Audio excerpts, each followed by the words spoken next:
काठिया साहब, हमायूं सरवर बोदला साहब, शौकत बाजवा साहब, डिवीजन साहिवाल के अहदेदारान,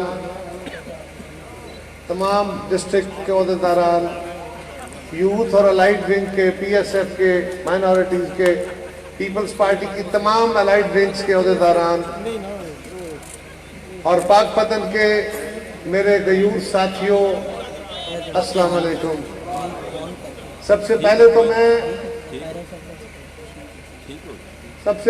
मैं पाकपतन के अपने शहरियों का, दुकानदारों का, ताजिर बिरादरी का और उनसे बढ़ के अपनी तमाम तंजीमों का, नौजवानों का, अपने बुजुर्गों का, बहनों का शुक्रिया अदा करता हूं कि आज जिस वालहाना तरीके से आपने हमारा इस्तकबाल किया, हम अपने तयशुदा टाइम से लेट हो गए, लेकिन आपने जिस वालहाना तरीके से इस्तकबाल किया है, मैं और मेरे साथी इसको ताहियात याद रखेंगे, तादेर याद रखेंगे।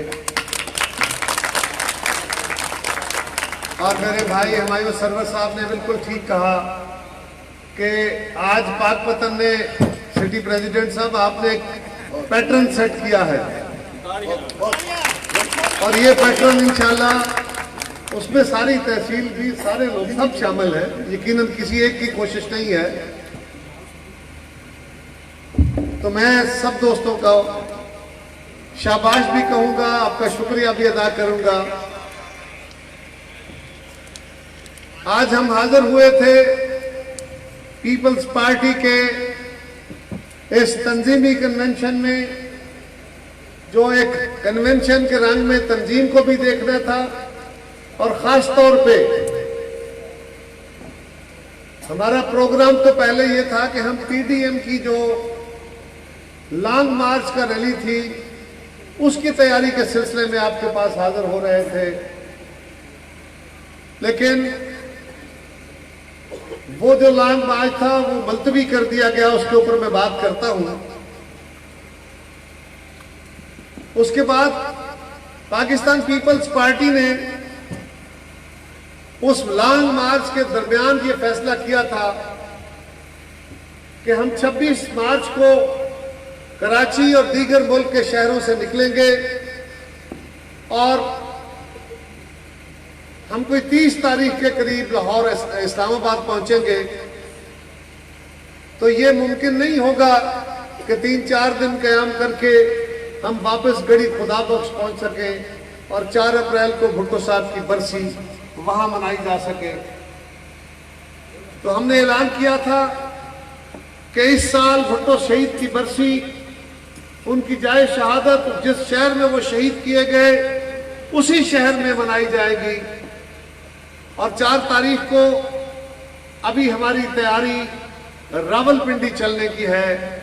आज आपके पास हाजिर होने का मकसद ये भी है कि मैं आप सब दोस्तों को, सारी तंजीमी ओहदेदारान को, तमाम विंग्स को और फिर बेरहूम अपने नौजवानों को, पाकिस्तान पीपल्स पार्टी के हमदर्दों को, आप सबको दावत दूं, अपने साथियों से इनकी तैयारी का पूछूं कि हम 4 अप्रैल के लिए क्या तैयारियां कर रहे हैं। इसलिए मेरे साथियों, मेरे भाइयों, कि 4 अप्रैल को पीपल्स पार्टी रावलपिंडी में एक बड़ा इज्तिमा करेगी और इस हुकूमत को यह पैगाम देगी कि आप तो 10 जमातों की बात कर रहे थे, अगर एक जमात एक सैल रवा लेके आई है तो जिस दिन 10 जमातें आएंगी फिर इमरान खान तुम कहां रहोगे, फिर तुम्हारे जाने का बिगल बच चुका है, फिर तुम्हें जाना होगा। सो हमें एक बड़ी तादाद में पूरे जोश व खरोश से एहतियाती तदाबीर इख्तियार करते हुए उस तकरीब में शामिल होना है, वहां पहुंचना है। और मेरे साथियों, मेरे भाइयों, जब ये हुकूमत आई, इस हुकूमत के आने से पहले इस मुल्क के अंदर ताकतवरों ने खुफिया हाथों ने माजी की तरह पीपल्स पार्टी पे शब खून मारे। हमारे बारे में तरह तरह के प्रोपेगेंडे होते रहते हैं, हम भी सुन के बर्दाश्त करने के आदी हो गए कि ताने सुनते सुनते 50 साल हो गए। कत्ल हुए तो हम, शहादतें हुई तो हमारी, कोड़े खाए तो हम, जेलें झेले तो हम, फांसियों पे झूले तो हम, किले काटे तो हम, और फिर भी हम पे इल्जाम है।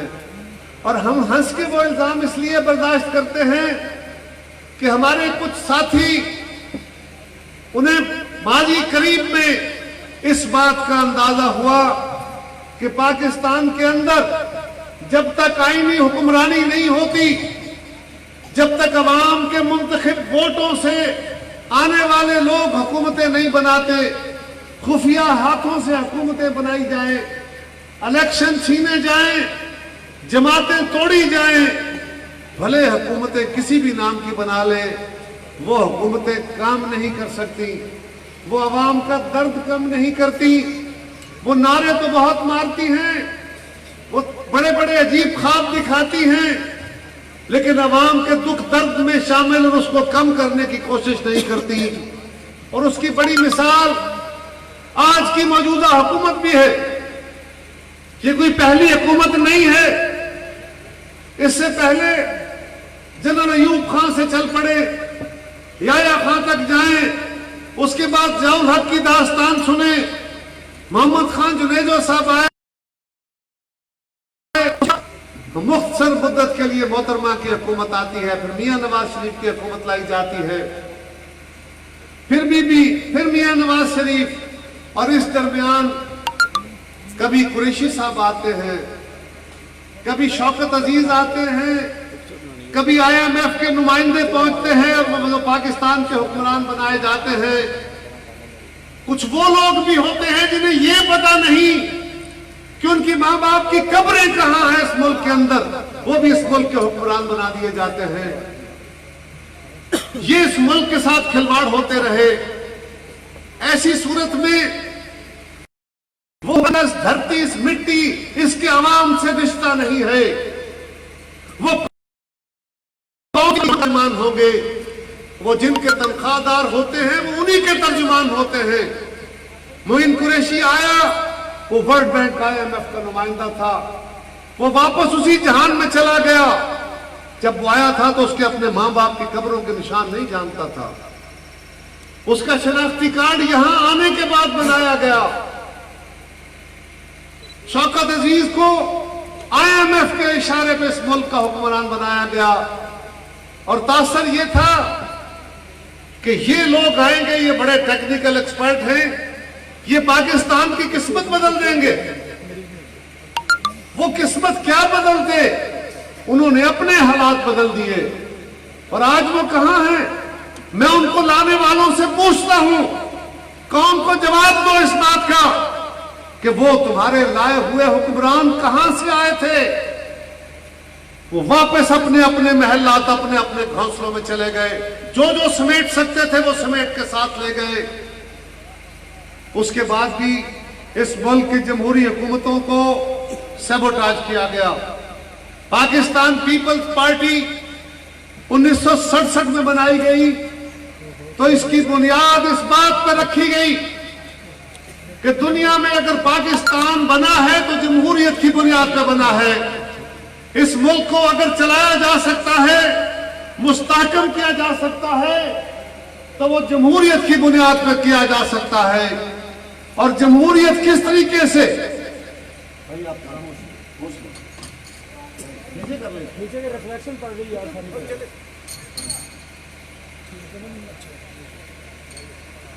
अगर आपने इस मुल्क को चलाना है तो फिर दुनिया का ऑलरेडी तयशुदा तरीकाकार है। हमें किसी ख्वाब दिखाने वाले की जरूरत नहीं है, किसी डुगडुगी बजाने वाले की जरूरत नहीं है,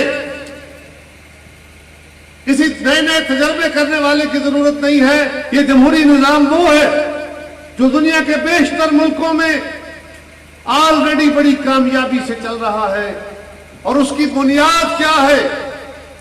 पीपल्स पार्टी उसी बुनियाद पर रखी गई थी कि इस मुल्क में एक आइन होना चाहिए, एक दस्तूर होना चाहिए और इस मुल्क के फैसले इस मुल्क के अवाम से, हर शख्स से आजादाना राय के तहत इसके फैसले होने चाहिए। और पीपल्स पार्टी इस बुनियाद पर बनाई गई कि हमने इस मुल्क की राजशाही को, राजगिरी को, वडेराइज्म को, सरमायादारी निजाम की बेपनाह जो बढ़ती हुई ताकत है उसको कंट्रोल करना है। और हमने जो जमहूरी समाज की कदरें होती हैं, जिसमें कोई ताकतवर, कोई अमीर आदमी ताकतवर नहीं होता और गरीब कमजोर नहीं होता, जिसमें तशख्खुस क्लास बेस नहीं है, बल्कि किसी के किरदार की बुनियाद पे, किसी के कानून के ताबे होने की बुनियाद पे वो उसकी शनाख्त बनती है। यही हमारे दीन का फैसला है, यही जमहूरियत का फैसला है। हमारे दीन में नबी अकरम सल्लल्लाहु अलैहि वसल्लम ने अपने आखिरी खुतबा में फरमाया था कि आज के बाद तुम में गोरे को काले पे और अरबी को अजमी पे कोई फौकियत नहीं है। ये वो बुनियाद थी जिसपे आपने वो मुआशरा तश्कील देना था।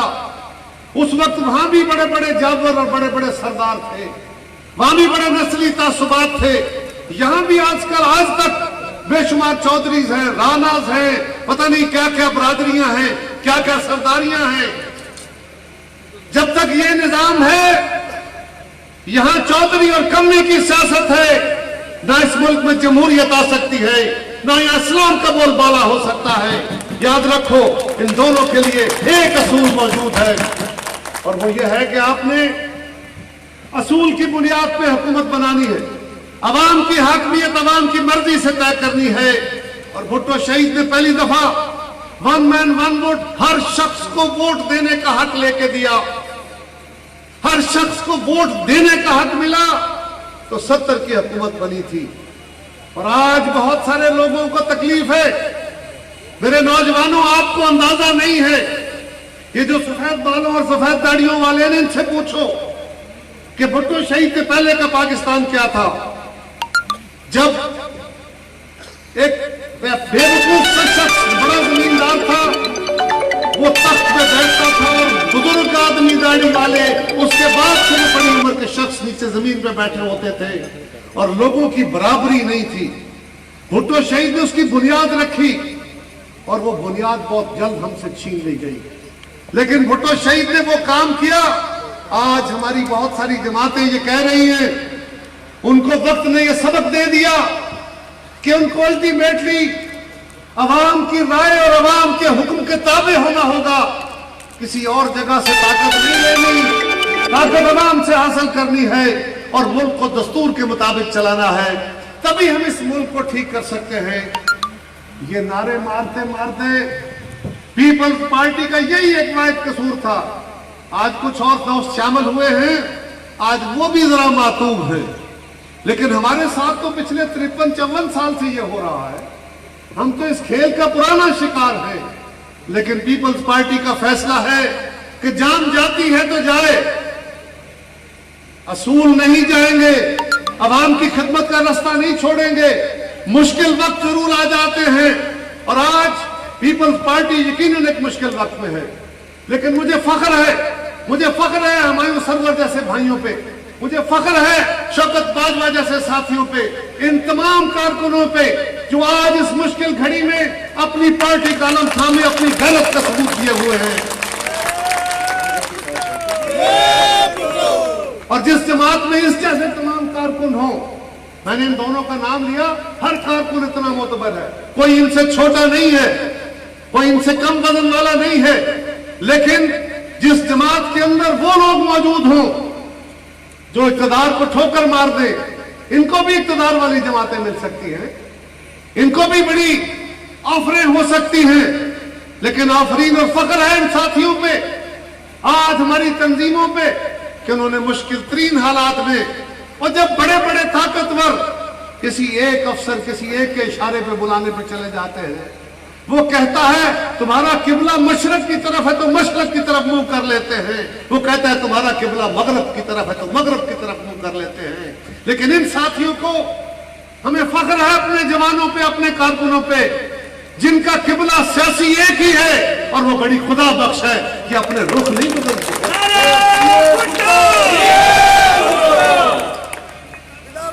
हमारी जमात को बार बार तोड़ा गया। क्यों तोड़ा गया? इसलिए कि हम इस मुल्क में आईनी हुक्मरानी चाहते थे, इसलिए कि हम ताकत से मरूब होने वाले नहीं थे, इसलिए कि हम, वो कहते हैं ये भी बड़ी ढीठ हड्डी है, मार मार मार के इनका हुलिया बिगाड़ दिया है, लेकिन ये अपने असूल से नहीं हटते। ये क्यों उस रास्ते पे नहीं चलते जिस पे इस मुल्क के बहुत सारे लोग चले? लेकिन हमें हमारे कायद ने यह सबक दिया था कि अगर मुल्क की खिदमत करनी है, ये धरती मां जैसी तब है कि अगर इस धरती के जेवर का हिफाजत करो, इसकी असमत की हिफाजत करो, और वो हिफाजत सिर्फ जमहूरियत की हिफाजत करके हो सकता है, इसके निजाम को मुस्तकम करके हो सकती है। इस इलेक्शन में भी 2018 के इंतखाब में, पुरानी बातें छोड़ दीजिए, 2002 में क्या हुआ? जीती पीपल्स पार्टी, सबसे बड़ी जमात पीपल्स पार्टी, पैट्रियट बना लिए गए। ये पहला सिलेक्टेड नहीं है, कई सिलेक्टेड रहे हैं इस मुल्क के अंदर, कई सिलेक्टेड है। पैट्रियट बना के पीपल्स पार्टी से लोग तोड़ के पीपल्स पार्टी के कारकुनों के साथ गद्दारियां करके वो लोग, उनका नाम रखा गया पैट्रियट। क्या लुगत बदली गई? यानी हम जो असूल पे खड़े अपनी वफादारी के साथ अपना झंडा थामे हुए हैं, हम पैट्रियट नहीं हैं, हम मुहब्बे वतन नहीं हैं। वो जो गद्दारियां कर गए, जमीर फरोश बन गए, वो जो अपने घर छोड़ गए, अपने झंडे छोड़ गए, अपने असूल छोड़ गए, उनको कहा गया तुम पैट्रियट, तुम मुहब्बे वतन हो। इस मुल्क की लुगत बदल दी गई। लेकिन आपने देखा वो भी तारीख का हिस्सा हो गए, गुम हो गए तारीख के इस कब्रिस्तान में। जिसने पार्टी से वफा नहीं की, वो एस्टेब्लिशमेंट के इशारे पे खेला, उसे वक्ती इक़्तिदार तो मिला, उसे लोगों की मोहब्बतें नहीं मिली, और वो तारीख के पूरे दाम में गुम होते गए। और आज के लोगों के लिए भी ये सबक है।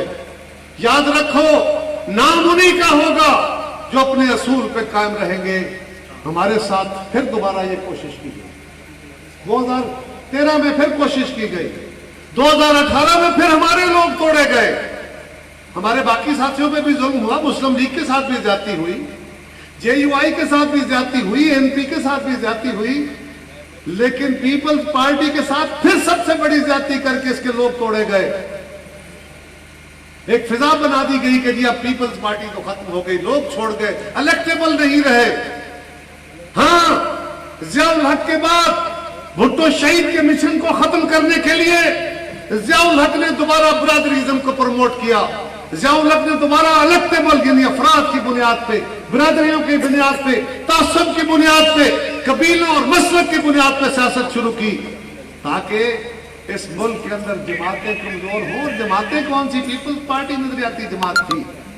उसकी बुनियाद पे आज यह है कि हम बिरादरियों के आगे मजबूर हैं, इलेक्टेबलों की बड़ी सियासत है। खान साहब बड़ा नारे मारते थे, मैं किसी इलेक्टेबल को नहीं लूंगा, मैं किसी लोटे को नहीं लूंगा, मैं किसी जमीर फरोश को नहीं लूंगा। और इमरान खान, आज गौर करो, तुम्हारे पास या पीपल्स पार्टी का खुर्चन क्या है या मुस्लिम लीग का खुर्चन तुम्हारे हिस्से में आया है? जिंदा है भुट्टो, जिंदा है मजदूर का भुट्टो, जिंदा है किसान का भुट्टो, जिंदा है पंजाब का भुट्टो, जिंदा है सिंध का भुट्टो, जिंदा है। हमने हर दौर में जुल्म सहे हैं, लेकिन इस मुल्क के, इसकी आवाम की बेहतरी के लिए हमने निजाम को चलाने की कोशिश की है। हम कत्ल भी हुए तो जिए भुट्टो ने, जिए भुट्टो के नारे मारे, और हम पाकिस्तान खपे के नारे मारते हुए, हम पाकिस्तान को कंसोलिडेट करने के नारे मारते हुए, सबसे बेहतर इंतकाम जमहूरियत कहते हुए हमने जमहूरियत के लिए कोशिशें की हैं। और आज भी मेरे साथियों, मेरे भाइयों, 2018 के इंतखाब के बाद धांधली हमसे हुई, लोग हमारे तोड़े गए, फिर भी हमने कहा ये किसी और में हिम्मत नहीं हो सकती। ये बिलावल भुट्टो से जिन्होंने कहा कदम बढ़ाओ, इमरान खान हम तुम्हारे साथ हैं। क्या मतलब था कदम बढ़ाओ से? कदम बढ़ाओ से मतलब ये था, कदम बढ़ाओ का मतलब ये था कि इमरान खान जो पॉलिसियां, कैप्टन साहब क्या हाल है, इमरान खान तुमने जो पॉलिसियां कौम को दी हैं, तुम जो मंशूर लेके आए हो, तुम कहते हो मैं अशियाए खुर्दनोश सस्ती करूंगा, मैं बिजली सस्ती करूंगा, मैं गैस सस्ती करूंगा। सजाद साहब आप स्टेज पे बैठे, मैं बिजली सस्ती करूंगा, मैं इस मुल्क के लोगों को गैस सस्ती दूंगा, मैं इस मुल्क के अंदर ऐसा निजाम लाऊंगा, शफाफ हुकूमत लाऊंगा, लोग लाइनों में लग के टैक्स देंगे। आज कौन तुमसे पूछती है इमरान खान, हमने तो तुम्हें पहले दिन कहा था कदम बढ़ाओ, हम तुम्हारे साथ हैं, करो अपने वादे पूरे। फिर ये ना कहना कि मुझे मौका नहीं मिला, मेरा किसी ने साथ नहीं दिया, और आज 3 साल होने को है। आज इमरान खान कहता है मेरी तैयारी नहीं थी, मेरी टीम अहल नहीं है। जब वो कहता है मैं करूंगा, मैं हूं, मैंने ये फलां काम किया, ये मैं की दास्तान जो है ये खत्म होने को नहीं है। याद रखिए खान साहब जैसे जो हुक्मरान होते हैं ना, ये अपनी जात की शहर में गुम रहते हैं। वो कभी नहीं कहता कि क्रिकेट टीम खेला करती, तो कहता था मैंने वर्ल्ड कप जीता। वो कभी नहीं कहता कि सबने मिलकर शौकत खान ने मरा, कहता मैंने शौकत खान मरा। वो कहता मैंने पाकिस्तान को सीधा करना है, मेरे पास सारे मसाइल का हल है, मैं हूं मैं हूं मैं हूं। इमरान खान तुम कुछ नहीं हो, अफराद कुछ नहीं होते, मौज है दरिया में और बैरून दरिया कुछ नहीं हो तुम। और अब तो वक्त ने साबित कर दिया कि ना तुम कुछ हो, ना तुम्हारे साथ तुम्हारी टीम कुछ है। आज पाकिस्तान के लोग तुमसे पूछते हैं किधर गई तुम्हारी सस्ती बिजली, कहां गई तुम्हारी सस्ती गैस, किधर गए तुम्हारे वो नारे। आज इमरान खान तारीख के उस कटहरे में खड़ा है, वो अपने हर वादे से यू टर्न ले चुका, वो अपना हर असूल छोड़ चुका, और वो फाशिज्म की बुनियाद पे, वो ताकत की बुनियाद पे, वो रियासती इदारों के तशद्दुद की बुनियाद पे वो पाकिस्तान को चलाने की कोशिश कर रहा है। एक ही बात है, छोड़ूंगा नहीं। लोग कहते हैं रोटी नहीं मिलेगा ना, छड़ांगा नहीं। लोग कहते हैं रोजगार नहीं मिलेगा ना, छोड़ूंगा नहीं। ओ भाई तुमने पकड़ लिया ना सबको, पीपल्स पार्टी को गिरफ्तार कर लिया, मुस्लिम लीग को गिरफ्तार कर लिया, बाकी जमातों को गिरफ्तार कर लिया। अगर तुम्हारी सना को तस्कीन नहीं हुई तो ठीक है, हम लड़ते रहेंगे। लेकिन इमरान खान ये बताओ, तुम तो कहते थे कि $200 अरब बाहर पड़ा है पाकिस्तान का, यूं वापस आएगा। $1 वापस आया है तो इमरान खान कौन को बताओ, तुम झूठ बोलते थे। आज 3 साल के बाद भी अगर तुम उसी तरह खड़े हो और कंटेनर से नीचे उतरने को तैयार नहीं हो, तुम कहते थे कि मैं 1 करोड़ नौकरियां दूंगा, मैं पाकिस्तान का रोजगार आम कर दूंगा, मैं इस मुल्क के किसान को खुशहाल कर दूंगा। बताओ आप किसान बैठे हो, पाकपतन वालों, आप तो किसानों की सरजमीन से हो, भाई आज खुश हो या पीपल्स पार्टी के दौर में खुश थे? आज किसान रो रहा, आज मजदूर दुहाइयां दे रहा, आज सरकारी मुलाजिम हड़तालें कर रहा, आज डॉक्टर्स हैं, नर्सें हैं, उस्ताद हैं। कौन सा तबका है जो इस बुरे हुकूमत के स्यापे नहीं कर रहा? न तुम तनख्वाहें बढ़ाते हो, न रोजगार बढ़ाते हो, न मुल्क के टैक्स की शरह बढ़ाते जा रहे हो, न मुल्क का टैक्स बढ़ाते हो। इमरान खान, यही तुम्हारा जो वजीर खजाना है ना, ये हमारे पास भी आया था, हमारी गवर्नमेंट में भी ये कुछ अरसे के लिए वजीर रहा, हमारा मशीर रहा, और तब हमें भी इसी तरह के लेसन देता था। जब हमने इसे कहा कि पाकिस्तान में महंगाई बहुत है, बेरोजगारी है, दहशतगर्दी का उस वक्त बहुत बुरा हाल था, पाकिस्तान के हालात बड़े खराब हैं, हम लोगों की जिंदगियां तंग नहीं करना चाहते। इसने कहा नहीं जनाब, IMF की पॉलिसियां चलाएंगे तो मुल्क ठीक हो जाएगा, और 5 साल के बाद मुल्क में इकोनॉमी टर्न अराउंड कर जाएगी, इकोनॉमी बेहतर हो जाएगी। हमने कहा हफीज शेख, और लोगों को आज रोटी चाहिए, तुम 5 साल बाद के वादे करते हो। लोगों को आज बीमारी से निजात चाहिए, आज स्कूल में दाखिला चाहिए, तुम 5 साल बाद के ख्वाब दिखाते हो। आज हमें तनख्वाहें बढ़ानी है। एक वक्त आया हमने 50% तनख्वाहें बढ़ाई, हमारी ख्वाहिश थी कि हम 50 से ज्यादा बढ़ाते, तो एक वक्त ये भी आ गया, इसने कहा जी मैं इस्तीफा दे देता हूं, उससे बाद ज्यादा तनख्वाहें नहीं बढ़ा सकता। हमने कहा क्यों जी, वर्ल्ड बैंक नहीं मानता, IMF नहीं मानता, इसने हमें कहा 15% से ज्यादा पे नहीं मानते। हमने कहा वो मानते हैं या नहीं मानते, पाकिस्तान के अवाम की जरूरत यह है, हम 50% तनख्वाहें बढ़ा के दिखाएंगे। हमने बढ़ाई।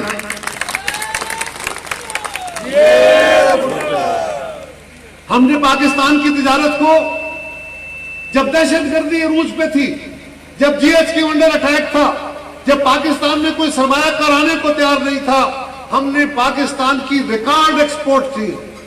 और जब आपकी तिजारत बढ़ती है, जब आप 17-18 अरब डॉलर से अपनी तिजारत को $25.5 अरब पे ले जाते हैं, रिकॉर्ड इजाफे करते हैं, तो फिर आपकी मिलें चलती हैं, आपके कारोबार चलते हैं, आपकी एक्सपोर्ट्स बढ़ती हैं, आपकी ज़राअत में इजाफा होता है, रोजगार खुलता है। आज पाकिस्तान की वो जो टारगेट था, हमारे बाद कोई हुक्मरान, ये हुक्मरान भी उसको टच नहीं कर सका। ये क्या देगा आवाम को रोजगार, ये क्या देगा आवाम को महंगाई से छुटकारा। तो हमने महंगाई का मुकाबला किया, हमने बेरोजगारी का मुकाबला किया, हमने मुकदमात झेले हैं। और हम तब भी कहते थे कि अगर लोगों को रोजगार देना जुर्म है तो ये जुर्म हम करते रहेंगे। ये रियासत नफे नुकसान की बुनियाद पे नहीं चल सकती, बल्कि हमें इस मुल्क के नौजवान को रोजगार देना हमारी ड्यूटी है। तो मेरे साथियों, मेरे भाइयों, इमरान खान ने कौम को ख्वाब दिखा दिखा के, नारे मार मार के, इसके ढोलकियों ने भी नारे मारे, ख्वाब दिखाए। हम उस वक्त भी कहते थे कि ये ख्वाब झूठे हैं, ये ख्वाब नकली है, ये ख्वाब एक फसाद की सूरत में आपके सामने आएंगे। लोग हमारी बात नहीं सुनते थे।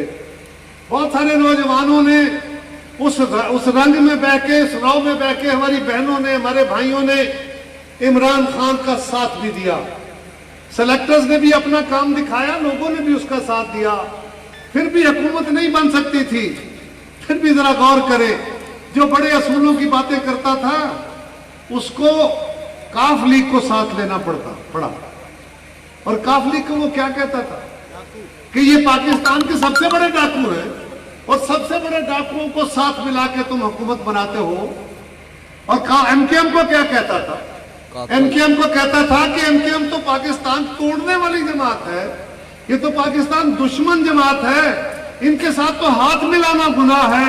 आज इमरान खान, तुम उनके घर पे चल के जाते हो, बताओ कौन को तुम्हारे नारे किधर गए। उस वक्त तो हमारी बातें आपको याद नहीं आई पाकिस्तान के लोगों, लेकिन आज आपने देख लिया, हमारी कोशिशों के बावजूद, हमारी ख्वाहिशों के बावजूद, इमरान खान क्योंकि जली हुक्मरान था, जली फिलॉसफी लेके आया था, झूठ बेचता था, इसलिए इसने फेल होना था। लेकिन इसका फेल होना तो और जगह, अब इसने पाकिस्तान को फेल करना शुरू कर दिया। आप गौर करें, आज हमारा कश्मीर का मुकदमा कहां है?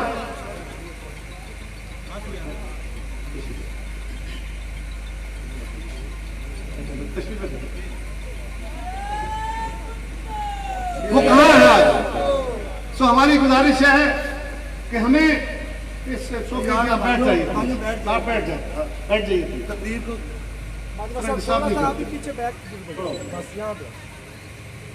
तो मैं अर्ज कर रहा था कि हमने कोशिश की कि इमरान खान अपने नारे पूरे कर सके, लेकिन ये नहीं कर सकता था, क्योंकि ये झूठ की बुनियाद पे खड़ा था।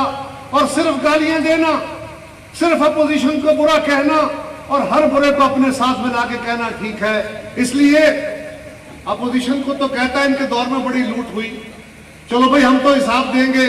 और इमरान खान, आज कौम तुमसे पूछती है, वो तेरा शुगर कमीशन किधर गया? वो जो शुगर के टीके कौम को लगे अरबों के, वो किधर गया तेरा कमीशन? किधर गया तुम्हारा आटा कमीशन? किधर गया तुम्हारा दवाइयों का कमीशन? किधर गया तुम्हारा तेल का कमीशन? किधर गए तुम्हारे वो सारे इदारे? किधर गए वो तुम्हारी रिपोर्टें? इसलिए कि जब वो रिपोर्टें आई तो आपके दाएं बाएं बैठे लोग ही उसमें से निकले। वही तुम्हारी ATM मशीनें थी, वही सामने आ गई, इसलिए अब वो खामोश हो गए और सिर्फ अपोजिशन को बुरा भला कह के तुम काम चलाते रहे। फिर अपोजिशन की जमातों ने कोशिश की कि हमने कश्मीर के ऊपर, हमने इकानमी के ऊपर, हमने मुख्तलिफ चीजों के ऊपर इसको रहनुमाई देने की कोशिश की, असिस्ट करने की कोशिश की, लेकिन ये इस काबिल नहीं था। और उसके बाद हमने फैसला किया कि अब पीडीएम ने फैसला किया कि अब इमरान खान अगर हुकूमत पाकिस्तान में रहता है तो जितने दिन ये रहेगा ये पाकिस्तान को कमजोर करता रहेगा, ये पाकिस्तान को और ज्यादा खराबी की तरफ ले जाएगा, कि लोगों की जिंदगियों में और जहर भर देगा, लिहाजा इसका जाना जरूरी है। और फिर 20 सितंबर को पीडीएम तश्कील पाई। पाकिस्तान की 10 कौमी जमातों ने, जिसमें मजहबी जमातें भी हैं, सियासी जमातें भी हैं, इलाकाई जमातें भी हैं, सब जमातों ने इकट्ठे होके एक चार्टर दिया कि हमें इमरान खान की हुकूमत को जल्द खत्म करना होगा। हमने 26 पॉइंट्स का एक चार्टर साइन किया और फिर उसका एक्शन पॉइंट में क्या आनी बात खामोश हो। सिद्धार्थ साहब आप उसके वहां आ गए। Thank you.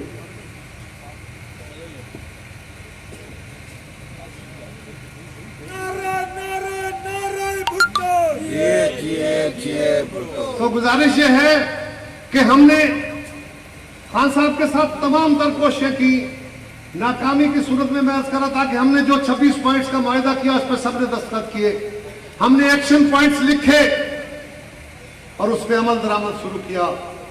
उसका पहला पॉइंट था कि हम जलसे करेंगे, जुलूस करेंगे, रैलियां करेंगे। हमने मुल्क भर में 14-15 बड़े बड़े जलसे किए सारे सूबों में, और इस हुकूमत की टांगे हिलने शुरू हो गई। इनके चेहरों से मुगलजात की रफ्तार, गालियों की रफ्तार बढ़ गई, जो इस बात की अलामत थी कि इनको घबराहट शुरू हो गई है। इनके वो जो कैबिनेट से ज्यादा बड़े तर्जुमान है ना, ये प्रोपेगेंडे पे चलने वाले लोग हैं ना, कि कैबिनेट से बड़ी तादाद जो उसके तर्जुमानों की है, उनके मुंह से जो, उनके चेहरों से जो हवाइयां उड़ती थी और मुंह से जो गालियां निकलती थी, वो इस बात की अक्कासी थी कि इनको घबराहट है। उसके बाद अगला मरहला आया तो हमारे दोस्तों ने ये फैसला किया कि हमें बाय इलेक्शंस का बायकॉट कर देना चाहिए। हमें सेनेट से पहले कौमी और सूबाई असेंबलियों से इस्तीफे दे देने चाहिए ताकि हम सेनेट के इंतखाब को रोक सकें। हमने उस बात की अपने दोस्तों से कहा कि ये मुमकिन नहीं है, अगर हम इस्तीफे भी दे देंगे तो सेनेट का इलेक्शन नहीं रुकेगा। हाँ, ये जरूर होगा कि उसके नतीजे में सेनेट का इलेक्शन हो जाएगा और सारी सीटें इमरान खान को मिल जाएंगी और वो 6 साल तक और इस मुल्क के अंदर हमारी किस्मतों से खेलेगा।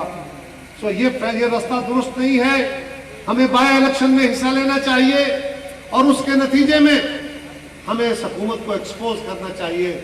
तो मेरे साथियों, मेरे भाइयों, उन जलसों जुलूसों के बाद बाय इलेक्शंस आए।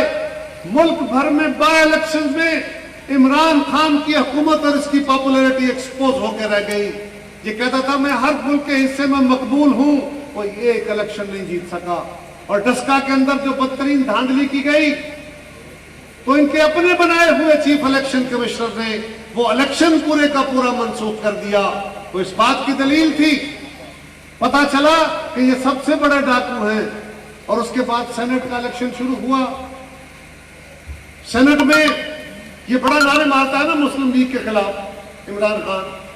तो मैं पूछता हूं इमरान खान, ये सवाल है मेरा तुझसे कि आखिर कौम को बताओ तो सही, मुस्लिम लीग तो बड़ी खराब जमात है तुम्हारे ख्याल में, तो फिर क्यों पंजाब में उनसे समझौता करके बगैर इलेक्शन के सेनेट का आपने अपनी सीटें बांट ली हैं? बताओ तो सही ना। पंजाब में सेनेट के इलेक्शन नहीं हुए, क्यों नहीं हुए? इसलिए कि पीटीआई ने मुस्लिम लीग और मुस्लिम लीग काफ के साथ समझौता करके सीटें तकसीम की है। इमरान खान बताओ तुम्हारा असूल किधर गया, तुम्हारे नारे किधर गए? हम तो सिंध में इलेक्शन लड़े हैं, केपी में इलेक्शन लड़े हैं, बलूचिस्तान में इलेक्शन हुआ है, लेकिन उन इलेक्शंस के अंदर एक और काम हुआ। सिंध की पीटीआई के सिंध के सदर ने, इनकी सूबाई तंजीम ने अपनी जमात के खिलाफ प्रेस कॉन्फ्रेंस की और वहां कहा कि हमारा टिकट 35 करोड़ में बिका है। ये हमारा इल्जाम नहीं है, इनका सूबाई सदर कह रहा है, इनकी सूबाई तंजीम कह रही है। इमरान खान साहब ने खुद फरमाया कि बलूचिस्तान के अंदर सेनेट की सीट की बोलियां लग रही हैं 50 से 70 करोड़ की। याद है ना, कहा था ना इमरान खान ने। फिर इनके सूबाई सदर ने इनकी सूबाई तंजीम ने प्रेस कॉन्फ्रेंस करके जिस शख्स को टिकट दिया गया, उन्होंने कहा कि यहां का टिकट 70 करोड़ में बिका है। वो खान साहब, आज तक कौम को जवाब तो तुमने नहीं दिया। ये इल्जाम अपोजिशन का नहीं था, तुम्हारी अपनी जमात का इल्जाम था। उस दबाव में आके आपने टिकट वापस कर लिया, उस शख्स को आजाद खड़ा किया, फिर बाप पार्टी से और अपनी जमात के बंदे बिठा के उसको जितवाया और अपने पैसे खड़े किए। ये इल्जाम हमारा नहीं है। तुम पे इल्जाम लगा कि तुमने एक सिगरेट खानदान है केपीके का, एक खानदान को 3 टिकटें दे दी इसलिए कि उनकी मशीनें बड़ी चलती हैं। कौम ने देखा, कौम के सामने ये एक्सपोज हुए जो कहते थे हम पैसे की सियासत को खत्म करना चाहते हैं। पता चला इमरान खान, तुम कल भी एटीएम के कर्जदार थे, तुम आज भी उन्हीं के तरफदार हो, आज भी तुमने उन्हीं को टिकट दिए हैं। और आज मैं चैलेंज करके तुम्हें कहता हूं, पीटीआई वालों तुम भी देख लो, पाकिस्तान के लोगों आपके भी सामने ये सवाल है। एक तरफ पीपल्स पार्टी के उम्मीदवार रख लो, कोई एक उम्मीदवार ऐसा नहीं होगा जो अरबों खरबों पति हो। सारे के सारे पीपल्स पार्टी के पुराने वफादार होंगे, कारकुन होंगे, जाले होंगे। किसी एक सीट पे भी ऐसा नहीं है कि हमसे गलती हुई। और इमरान खान, तुमसे तुम्हारी हर सीट के ऊपर कौन सवाल कर रही है, तुम्हारी जमात सवाल कर रही है, किधर गए तुम्हारे दावे? ये एक्सपोज होके रह गए। और फिर कौमी असेंबली के अंदर इस्लामाबाद की एक सीट थी, उसमें फैसला हुआ। हमने अपने साथियों से गुजारिश की कि आप पीडीएम सारी मिलके हमें इस्लामाबाद की सीट कंटेस्ट करनी चाहिए। हमें बड़े कहा गया, मीडिया वाले दोस्तों ने भी कहा, बहुत सारे साथियों ने कहा कि जी नंबर पूरा नहीं है। हमने कहा कोई बात नहीं, नंबर पूरा हो जाएगा, इसलिए कि इनके अपने बहुत सारे लोग इनकी जमात से अलग हो चुके हैं, वो मजबूर बैठे हैं, वो इनके सामने नहीं आते। खुफिया वोट पड़ा तो इनके खिलाफ वोट डालेंगे। हमने कहा हम हाजिर हैं। पीपल्स पार्टी ने कोई जीती हुई सीट नहीं ली थी, लेकिन हम अपने दोस्तों के साथियों के मशकूर हैं कि पीडीएम की जमातों ने कहा ठीक है हम पीपल्स पार्टी के साथ हैं। तो हमने अपने सीनियर मोस्ट बंदे को ये रिस्क लेके उनको लॉन्च किया, गिलानी साहब को। और हमने ईमानदारी से सारी जमातों, मुस्लिम लीग ने भी, जेयूआई ने भी, सब जमातों ने नेकनीति से कोशिश की। और फिर तारीख ने देखा कि हमने 169 वोट लिए, गिलानी साहब जीते। तो इस हुकूमत की वो जो कहते ना पंजाबी फलाने की मां मर गई, इनका वो हाल हो गया, इनकी हवाइयां उड़ गई, इनको तो इनकी हवा खारिज हो खत्म हो गई। इसलिए कि 169 वोट हमने लिए थे और 3 वोट हमारे जाया हुए थे। 169 और 3 172 होते हैं। कौमी असेंबली के 172 वोट जिस शख्स के साथ हो वो वजीर आजम होता है, और जिसके खिलाफ पड़ जाए वो घर चला जाता है, वो वजीर आजम नहीं रहता। तो इमरान खान, हमने तुम्हारे खिलाफ अदम एतमाद कर दिया था। ये थी पीपल्स पार्टी की हिकमत अमली। उसके बाद एक जैली सा काम करके एक आईनी क्लास है, उसके तहत अगर सदर पाकिस्तान ये समझे कि हुकूमत वक्त अक्सरियत लूज कर बैठी है, इनके पास अक्सरियत नहीं है, तो फिर सदर मुमलकत अपने कई वजीर आजम को खत लिखता है और वो कि मेरी दानिश में आप और आपकी हुकूमत अवाम की अक्सरियत या अवाम की अक्सरियत खो बैठे हैं, लिहाजा अपनी अक्सरियत साबित करने के लिए तुम्हारा एतमाद का वोट ले। उसमें हुकूमत वोट नहीं लेती, सदर की जजमेंट ये होती है। और यहां इस अनोखे लाडले ने एक और अनोखा काम किया, बड़े अनोखे काम किए ना, एक और अनोखा काम किया। सदर को कहा, सदर को समरी भेजी, फोन करके भी नहीं कहा, समरी भेजी, खत लिखा कि जनाबे सदर आप हमें खत लिखे। जरा गौर कीजिए क्या किया। सदर को खत लिखा कि आप हमें खत लिखे कि हम हुकूमत जो है हम अक्सरियत खो चुके। कौन कह रहा है? इमरान खान कह रहा है कि जनाबे सदर मुझे खत लिखे कि कि मैं अक्सरियत खो चुका हूं और मैं अपनी अक्सरियत साबित करूं। और सदर साहब ने वो फरमाइशी खत लिख दिया। ना वो खत लिखने का तरीका दुरुस्त था, ना वो लिखा है। लिहाजा एक धांधली के जरिए घबराहट में रातों रात लोगों को पता नहीं कहां से उठा के किस किस घर में रख के और उनसे जाके जबर के तहत आपने खड़ा करके वोट ले लिए। आज भी हम दावे से कहते हैं इमरान खान, आज भी के तहत अपना इंतखाब करा के देखो, तुम्हें कौमी असेंबली से वोट नहीं मिलेंगे।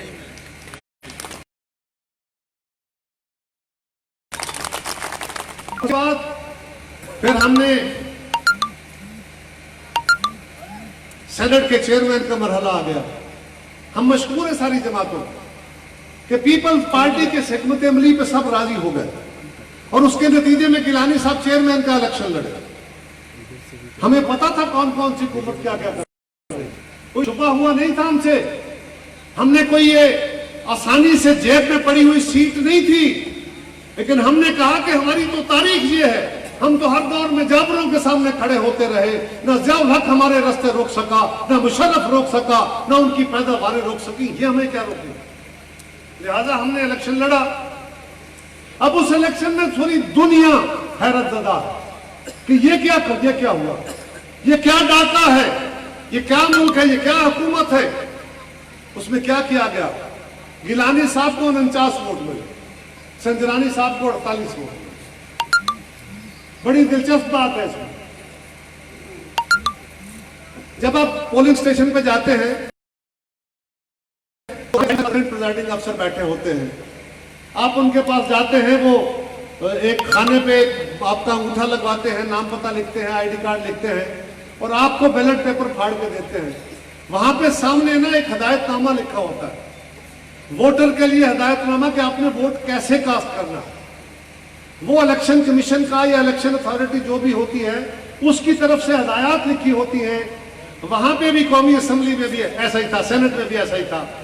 और सेनेट में वो जो असिस्टेंट प्रिजाइडिंग ऑफिसर साहब थे, जो सेक्रेटरी सेनेट थे या उनका स्टाफ था, उनके सामने एक हदायतनामा आवेजा था। उसकी क्लास नंबर 1 थी, जरा गौर से सुनिए, क्लास नंबर 1 थी कि उम्मीदवारों के नाम उनके मुतल्लिका खानों में लिखे हुए हैं बैलेट पेपर पे। आप जिस उम्मीदवार को वोट देना चाहते हैं उसके खाने में मोहर लगा दें। इलेक्शन शुरू होने से पहले हमारे साथियों ने जाके सेक्रेटरी सेनेट से पूछा कि यहां तो 2 ही खाने हैं, इन ये बैलेट पेपर है, इसके 2 खाने हैं। ऊपर वाले खाने में एक नाम लिखा है सादिक संजरानी और नीचे दूसरा खाना है, उसके अंदर नाम लिखा है यूसुफ रजा गिलानी। और तो कोई खाना है नहीं, ना कोई लाइन लगा के आगे कोई ब्लॉक बने हुए हैं, एक ही खाना है। तो उन्होंने एहतियातन पूछा कि जनाब अगर नाम के ऊपर कोई मोहर लगा देता, उन्होंने कहा कोई मसला नहीं, इस खाने में मोहर लगनी है। खाने ही 2 है, हदायतनामा है कि अपने उम्मीदवार के खाने में मोहर लगा दे। अगर उसके आगे लाइन लगा के अलग खाना होता मोहर का फिर भी बात नहीं सी बनती, लेकिन वहां तो कोई खाना और था नहीं।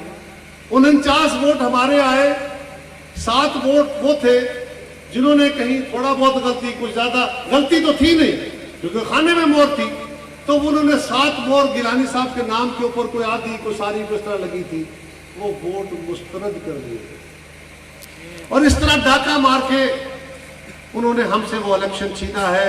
और फिर हमारे लिए तो कोई अचंभे की बात नहीं है, पाकिस्तान की अदालतें तो हमारे साथ इस तरह का सलूक करती रही, हमें तो अदालतों का एहतराम ही है, मजबूर भी हैं और अपने इदारों का एहतराम करना ही चाहिए।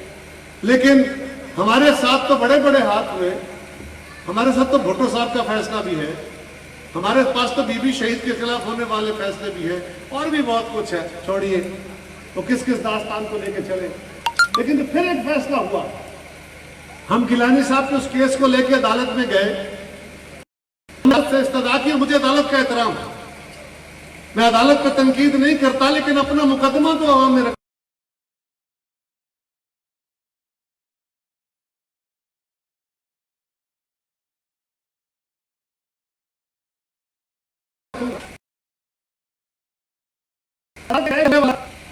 कौन से करता है? वहां इलेक्शन होता, सेनेट का ऐवान सेनेट नहीं रहता, वो पोलिंग स्टेशन बन जाता है।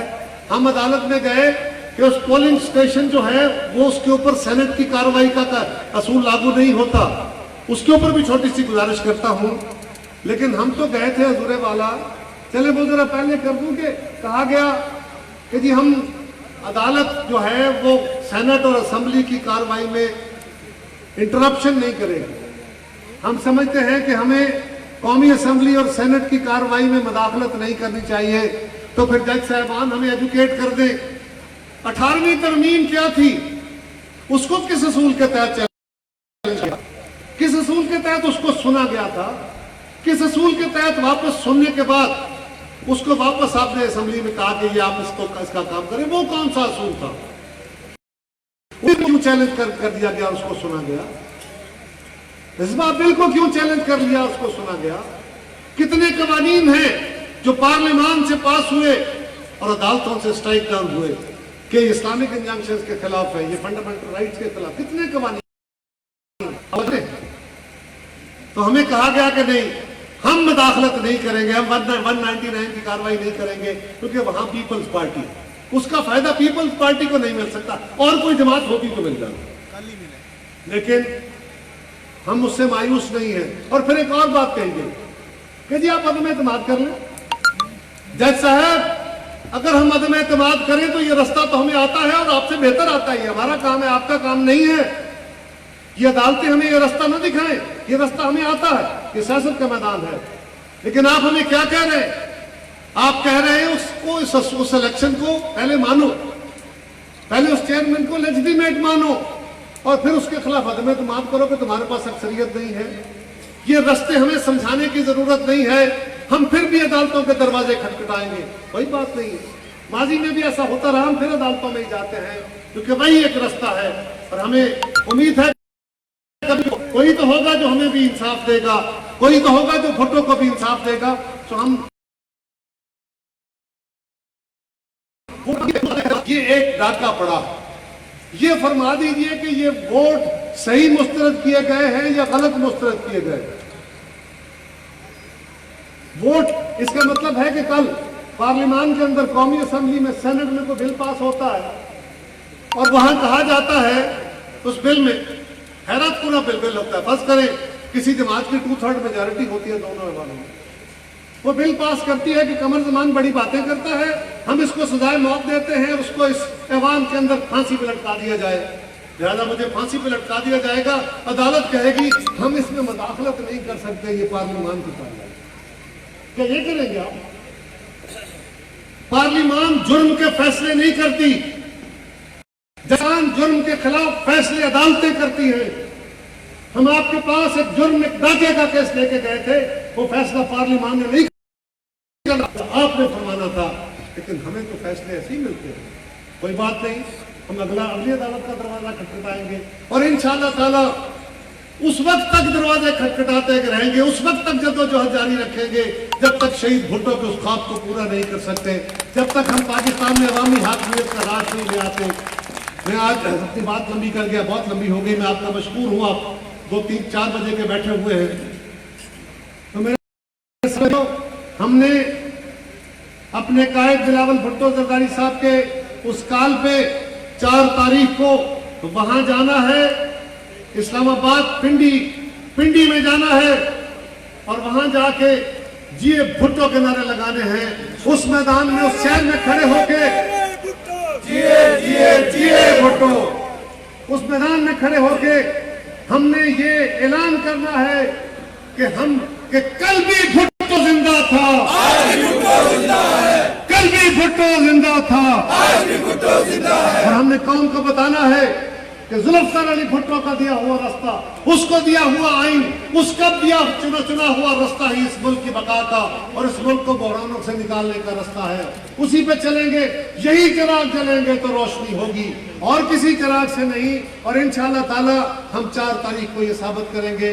मैं साहब हमारे बुजुर्ग हैं, हमारे सीनियर हैं, मैं आपसे गुजारिश करूंगा कि अगले 2 दिनों 3 दिनों में अपने तमाम डिस्ट्रिक्ट्स की मीटिंग करवाइए, डिस्ट्रिक्ट सदूर और सिटी सदूर और अलाइड विंग सारे अपने दोस्तों को तैयारियां कीजिए हमें अपनी तंजीमों को भी पूरा करना है, तंजीमी जो फ्लॉज है उसको भी देखिए। और 4 तारीख को एक बड़ी तादाद में वहां पहुंच के हमने ये साबित करना है कि आज पीपल्स पार्टी आई है। चंद दिन के बाद पीडीएम की सारी जमातें आएंगी। ये पीपल्स पार्टी को नहीं संभाल सकेंगे, ये पीडीएम को कैसे संभालेंगे? और फिर हम पहुंच के इंशाअल्लाह इमरान को घर भेज के आएंगे। यही हमारे पास एक वाहिद रास्ता है। मैं आपसे गुजारिश करूंगा कि अपने तंजीमी ओहदेदारान से ताबन फरमाइए। ये भी होता है, हो सकता है आपको किसी ओहदेदार से इख्तलाफ हो, आपकी लोकल मुखालफत हो, आपको कोई अच्छा ना लगता हो, तो ये ओहदे सदा के लिए नहीं होते। मैं आज पंजाब का सदर हूं, कल नहीं हूंगा, कल मेरी जगह कोई और होगा, पिछले कल कोई और था, अगले कल कोई और होगा। ये ओहदे बदलते रहते हैं। लेकिन आज मैं पंजाब की जिम्मेदारी संभाले हूं तो आप मेरे साथ मेहरबानी करते हैं। इसी तरह ये दोस्त जो आज जिम्मेदार है, कल इनकी जगह और लोग आ जाएंगे। तो हमें सबको मिलके इस वक्त इन साथियों के साथ तावन करना है। ये आपके कोई थानेदार नहीं है, हम आपके कोई हेडमास्टर नहीं है, हम आपके साथी हैं, कारकुन हैं, सिर्फ ये जिम्मेदारियां निभा रहे हैं। और याद रखिए, जब कोई जिम्मेदारी निभाने आता है ना, तो उसे ही पता है। वो कहते हैं ना, जो जूता पहनता है उसे पता चलता है कहां से चुभता है। ये ओहदे बड़े बड़े चार्मिंग होते हैं, बड़े इज्जत वाले होते हैं, बड़े आला ओहदे होते हैं। मुझे जितनी इज्जत मुझे इस ओहदे पे मिली है, मुझे वजारतों और गवर्नरी में नहीं मिली। ये बहुत बड़ा एजाज है मेरे लिए कि मैं भुट्टो शहीद की जमात का, मैं बीबी शहीद की जमात का पंजाब का सदर हूं। इससे बड़ा ओहदा नहीं है मेरे लिए, लेकिन इसी तरह मेरे इन साथियों का है। ये बहुत बड़े एजाज है हमारे लिए। लेकिन ये याद रखिए, इन एजाजों के अलावा पार्टी इनको को पैसे नहीं देती, इनको को प्रिविलेजेस नहीं देती। ये अपना वक्त देते हैं, आप भी देते हैं, ये भी देते हैं, ये खर्च भी करते हैं, ये सारी हिम्मत भी करते हैं, अपनी औलाद का भी बुलाते हैं, अपने कारोबारों का भी वक्त जाया करते हैं, सारे कारकुन, सारे साथी। तो हमें सबको इनके साथ चलना। कल जब तंजीम को दूसरी आएगी फिर उसके साथ चलेंगे। मेरी जगह जो सदर आएगा उसके साथ मैं इसी तरह खड़ा हूंगा जिस तरह आज मेरे साथ ये साथी खड़े हैं। और आप सब ने मिलके अपनी जमात को, और अब हमारे पास ये वक्त है, हम बातें करते थे ना कि चेयरमैन साहब फैसला करें, पीपल्स पार्टी मैदान में आए, तो बिलावल भुट्टो मैदान में आ गए, उन्होंने ललकार दिया है। अब कारकुनों मेरा और आपका जिम्मा है, हम सब ने मिलके अपने कायद का, अपने चेयरमैन का मान बढ़ाना है, उसके हाथों की ताकत बढ़ानी है। और हमने अपने नज़्म के साथ मिलके इस हुकूमत के खात्मे की जदोजहद में पीपल्स पार्टी को सुरखरू करना है इंशाअल्लाह ताला। आए मेरे साथ मिलकर नारा मारे, और ये नारा बनी गाला तक जाना चाहिए। नारा नारा नारा भुट्टो। अभी तो यार पाक पतन भी नहीं पहुंचा, अभी तो बनी गाला जाना चाहिए। नारा